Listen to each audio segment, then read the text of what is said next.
تبارك الذي نزل الفرقان على عبده ليكون للعالمين نذيرا۔ السلام علیکم ورحمۃ اللہ وبرکاتہ۔ بسم اللہ الرحمن الرحیم۔ محترم سامعین اور ناظرین کرام، الوجیز کے درس نمبر 20 میں آپ تمام لوگوں کا استقبال ہے۔ ناظرین کرام، آج کا سبق شروع ہو رہا ہے صفحہ نمبر 54 سے، جس کا عنوان ہے نمبر 2، الطہارۃ بالصعید ای التیمم، مٹی کے ذریعے سے پاکی حاصل کرنے کا بیان، یعنی تیمم کا بیان۔ نمبر 1 میں پانی کے ذریعے سے پاکی حاصل کرنے کا بیان گزر چکا ہے، اس میں ہم نے وضو کا بیان بھی پڑھا اور غسل کا بیان بھی پڑھا، لیکن آج کا سبق شروع ہو رہا ہے مٹی کے ذریعے سے پاکی حاصل کرنے کے بیان، یعنی تیمم کے بیان سے۔ تو مشروعیتہ، اس کی مشروعیت یعنی تیمم کرنا جائز ہے۔ اس کی دلیل قال تعالی، اللہ تعالیٰ نے فرمایا وَإِن كُنتُم مَّرْضَىٰ أَوْ عَلَىٰ سَفَرٍ أَوْ جَاءَ أَحَدٌ مِّنكُم مِّنَ الْغَائِطِ أَوْ لَامَسْتُمُ النِّسَاءَ فَلَمْ تَجِدُوا مَاءً فَتَيَمَّمُوا صَعِيدًا طَيِّبًا فَامْسَحُوا بِوُجُوهِكُمْ وَأَيْدِيكُمْ۔ یہ سورہ مائدہ کی آیت ہے، آیت نمبر 6۔ اللہ تعالیٰ نے 4 طرح کے افراد کو مخاطب کیا۔ فرمایا کہ اگر تم بیمار رہو، یا پھر تم سفر میں رہو، یا پھر تم میں سے کوئی شخص پاخانہ یا پیشاب سے فارغ ہو کر آئے اور اسے وضو کی ضرورت پڑے، یا تم میں سے کوئی شخص حق زوجیت ادا کرے یعنی اپنی بیوی سے مل کر آئے، فلم تجدوا ماء، اور پانی نہ پاؤ تو فتیمموا صعیدا طیبا، پاک صاف مٹی سے تم لوگ تیمم کر لو اور اپنے چہرے کو اور ہتھیلی کو پوچھ لو، مسح کر لو۔ گوئے کہ اس آیت کریمہ میں اللہ تبارک و تعالیٰ نے 4 طرح کے اشخاص کو مخاطب کیا ہے کہ اگر تم بیمار ہو اور پانی کے استعمال سے تمہیں ڈر لگتا ہے، اندیشہ ہے کہ بیماری بڑھ جائے گی، تو پھر تم تیمم کر لو۔ اسی طرح سے اگر سفر میں ہو، تندرست ہو، صحت مند ہو، لیکن پانی نہیں ہے تو تیمم سے نماز پڑھو۔ اسی طرح سے اگر کوئی شخص پاخانہ اور پیشاب سے فارغ ہو کر آتا ہے، ان کو نماز پڑھنا ہے، وضو کی ضرورت ہے، تو اس کے لیے بھی پانی نہ ہونے کی وجہ سے تیمم کرنا جائز ہے۔ اسی طرح سے نمبر 4، اگر کوئی شخص اپنی بیوی سے مل کر جماع سے فارغ ہو کر آتا ہے اور پانی نہیں ہے نہانے کے لیے، غسل کرنے کے لیے پانی نہیں ہے، تو اس کے لیے بھی تیمم کرنا جائز ہے۔ اور تیمم کرنے کا طریقہ اللہ تعالیٰ نے اس آیت کریمہ میں بتایا، فَامْسَحُوا بِوُجُوهِكُمْ وَأَيْدِيكُمْ، اپنے چہرے اور اپنے دونوں ہتھیلی کا مسح کر لو، یعنی مٹی کے ذریعے سے پاکی حاصل کر لو اس طرح سے۔ وقال رسول اللہ صلی اللہ علیہ وسلم، اور اللہ کے رسول صلی اللہ علیہ وسلم نے فرمایا، ان الصعید الطیب طہور المسلم، پاک صاف مٹی مسلمانوں کے لیے پاکی کا ذریعہ ہے، یعنی پاک کرنے والی ہے۔ وَإِن لَّمْ يَجِدِ الْمَاءَ 10 سنین، اگرچہ وہ 10 سال تک پانی نہ پائے۔ کہنے کا مطلب یہ ہے کہ اگر کوئی شخص ایک لمبی مدت تک پانی نہ پائے، پھر بھی اس کے لیے مٹی پاکی کے لیے کافی ہے، مٹی کے ذریعے سے ان کے لیے پاکی حاصل کرنا بالکل جائز اور درست ہے۔ الاسباب المبیحۃ لہ، تیمم کے لیے جائز اسباب، یعنی کون کون سے اسباب ہیں جس کی وجہ سے تیمم کیا جا سکتا ہے۔ نمبر 1، یباح التیمم عند العجز عن استعمال الماء، اگر پانی کے استعمال کرنے سے عاجز ہے، پانی استعمال نہیں کر سکتا، ڈر ہے، تو اس کے لیے تیمم کرنا جائز ہے۔ نمبر 2، لفقدہ،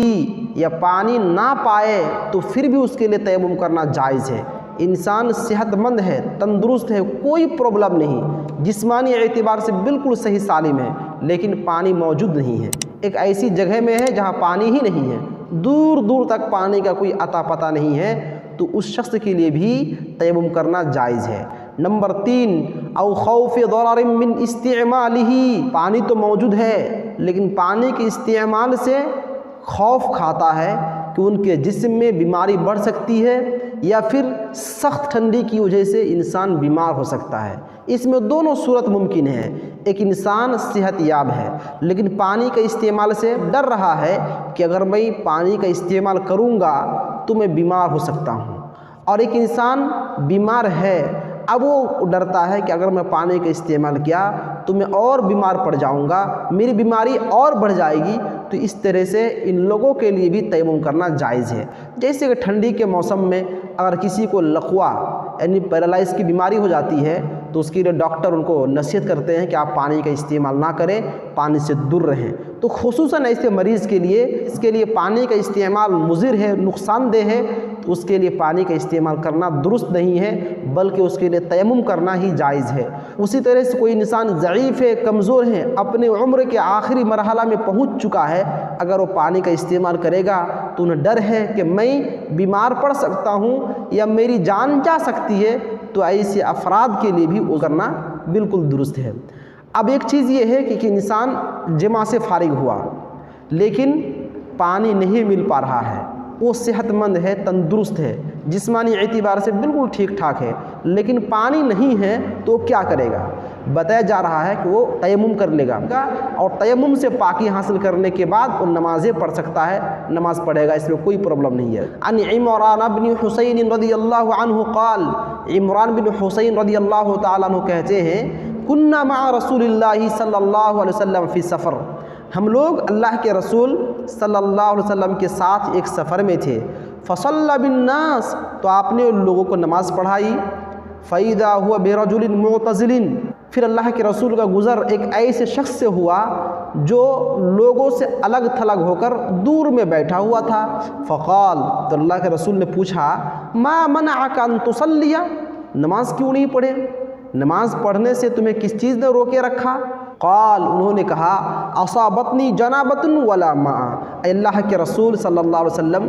میں لوگوں سے الگ تھلگ اس لیے بیٹھا ہوں کیونکہ میں جنبی ہوں اور نہانے کے لیے پانی نہیں ہے۔ تو اللہ کے رسول صلی اللہ علیہ وسلم نے فرمایا، علیک بالصعید فإنہ یکفیک، تم پر مٹی لازم ہے اور تمہارے لیے مٹی ہی کافی ہے، یعنی تیمم کر لو اور نماز ادا کر لو۔ تو حدیث پاک سے بات بالکل واضح ہے، اگر کوئی انسان اپنی بیوی سے مل لیتا ہے، صحت یاب ہے، تندرست ہے، اور اس کے بعد اسے پانی نہ مل پائے تو اس کے لیے بھی تیمم کرنا جائز ہے، درست ہے۔ اس کے بعد ایک چیز یہ بیان کی جا رہی ہے کہ اگر انسان بیمار ہے اور وہ جنابت میں واقع ہو گیا، خواہ اسے احتلام ہو گیا یا اپنی بیوی سے مل لیا، تو اس کے لیے بھی تیمم کرنا جائز ہے۔ اس کی دلیل عن جابر رضی اللہ عنہ قال، جابر رضی اللہ تعالیٰ عنہ فرماتے ہیں، خرجنا فی سفر، بہت سارے لوگ سفر میں نکلے، فاصاب رجلا منا حجر فشجہ فی رأسہ ثم احتلم، تو ہم میں سے کسی ایک شخص کے سر میں پتھر لگا اور اتنی چوٹ پہنچی کہ سر زخم ہو گیا، ثم احتلم، پھر رات کو سویا تو ان کے احتلام ہو گیا، فسأل اصحابہ، تو اپنے ساتھیوں سے انہوں نے پوچھا، هل تجدون لی رخصۃ فی التیمم، اے میرے ساتھیوں، کیا تم لوگ میرے لیے تیمم کرنے کے سلسلے میں رخصت پاتے ہو؟ کیا میں تیمم کر سکتا ہوں؟ سر پہ چوٹ پہنچی ہے، سر زخم ہو گیا ہے، میں ایک طرح سے بیمار ہوں اور میں جنبی ہو چکا ہوں، تو کیا میرے لیے تم لوگ تیمم کرنے کے سلسلے میں کوئی آیت، کوئی حدیث پاتے ہو؟ فقالو، تو جو لوگ وہاں موجود تھے انہوں نے کہا، ما نجد لک رخصۃ وانت تقدر علی الماء، اے میرے دوست، ہم آپ کے لیے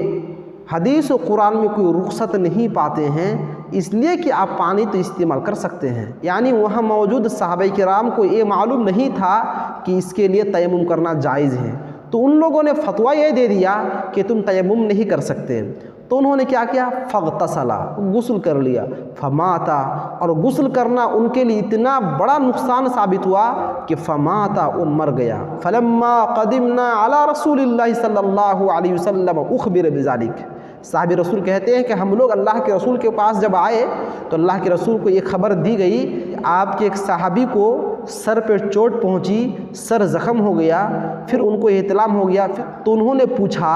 کیا ہم تیمم کر سکتے ہیں؟ تو ہم لوگوں نے بتایا کہ تیمم نہیں کر سکتے، تو پھر انہوں نے غسل کیا اور مر گیا۔ یہ پوری خبر اللہ کے رسول کو دے دی گئی، تو اللہ کے رسول اتنا غصہ ہوئے اور اتنا بھڑکے کہ آپ نے ان کو ڈانٹا، پھٹکارا اور کہا، قتلوہ قتلہم اللہ، ان لوگوں نے اسے مار ڈالا ہے، اللہ اسے بھی غرق کرے، اللہ اسے بھی سبق سکھائے۔ تو اللہ کے رسول نے تحدیداً پھٹکارا اور اپنے غصے کا اظہار فرمایا۔ الا سألوا اذ لم يعلموا، اللہ کے رسول نے ایک دوسری بات یہ فرمائی کہ ان لوگوں نے کیوں پوچھ نہیں لیا جب ان کو معلوم ہی نہیں تھا۔ فإنما شفاء العی السؤال، اس لیے کہ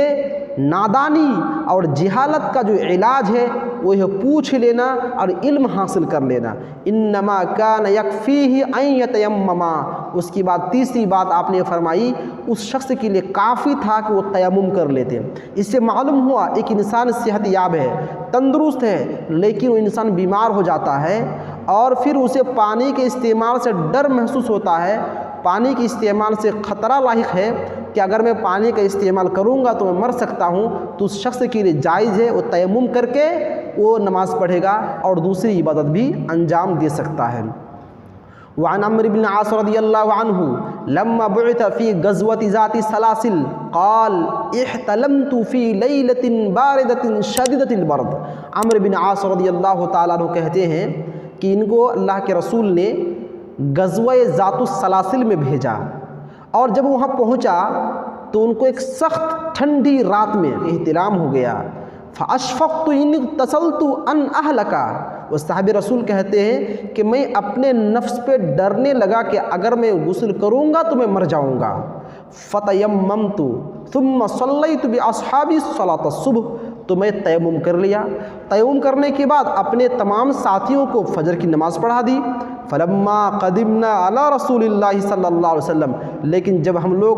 وہاں سے اللہ کے رسول کے پاس واپس آئے تو ذکروا ذلک لہ، تو تمام مقتدیوں نے اللہ کے رسول کو بتا دیا کہ اللہ کے رسول ایسی سی بات ہے، آپ نے جس کو ہمارا امیر بنا کر بھیجا ہے ان کو احتلام ہو گیا، انہوں نے صبح کی تیمم کر کے ہم لوگ کو نماز پڑھا دیا۔ اللہ کے رسول نے بلایا اور کہا اے عمرو صلیت باصحابک وانت جنب، تم ناپاکی کے حالت میں اپنے ساتھیوں کو نماز پڑھا دیے۔ فقلت، حضرت عمرو بن العاص رضی اللہ تعالیٰ عنہ کہتے ہیں کہ ہم نے اپنے اس عمل پر اللہ کے رسول کے سامنے قرآن مجید سے ایک دلیل پیش کر دی۔ وہ دلیل کون سی تھی؟ وَلَا تَقْتُلُوا أَنفُسَكُمْ إِنَّ اللَّهَ كَانَ بِكُمْ رَحِيمًا، اے لوگو تم اپنے آپ کو قتل نہ کرو اس لیے کہ اللہ تعالیٰ تم پر رحم کرتا ہے۔ ہم نے یہ آیت اللہ کے رسول کو سنا دی، اس کے بعد ہم نے کہا اے اللہ کے رسول، جب یہ آیت کریمہ موجود ہے کہ ہمیں اپنے نفس پر رحم کرنا چاہیے، اپنے آپ کو مارنا نہیں چاہیے، اور میں ڈرا کہ اگر میں نہا لیتا ہوں تو شاید یہ میری آخری سانس ہوگی، میری موت ہو سکتی ہے، اس لیے فتیممت ثم صلیت، تیمم کر لیا اور نماز پڑھ لیا۔ اگر غلطی کیا ہے تو آپ مجھے بتا دیجئے۔ فضحک رسول اللہ صلی اللہ علیہ وسلم ولم یقل شیئا، تو اللہ کے رسول ہنسنے لگے اور انہیں کچھ کہا نہیں۔ اور حدیث کی تعریف میں یہ بات ہے کہ اگر کوئی صحابی کوئی بھی عمل اللہ کے رسول کے سامنے کرے اور اللہ کے رسول خاموشی اختیار کرے، سکوت فرما لے، تو اس کا مطلب یہ ہوا کہ وہ بھی حدیث بن جاتی ہے، لہٰذا یہ حدیث ہوئی اور یہ صحیح حدیث ہے۔ لہٰذا اگر کوئی انسان صحیح سالم ہے، تندرست ہے، اب وہ اپنی بیوی سے مل لیتا ہے یا اسے احتلام ہو جاتا ہے، اسے غسل کرنے میں اسے خوف لاحق ہے کہ اگر میں پانی سے نہاؤں گا تو شاید یہ میری آخری سانس ہوگی، شاید میں مر جاؤں گا یا میری بیماری بڑھ جائے گی یا میں بیمار ہو جاؤں گا، تو پھر اس کے لیے پانی کے بجائے مٹی سے پاکی حاصل کر کے نماز پڑھنا بالکل جائز ہے، اس میں کوئی حرج نہیں، کوئی قباحت نہیں۔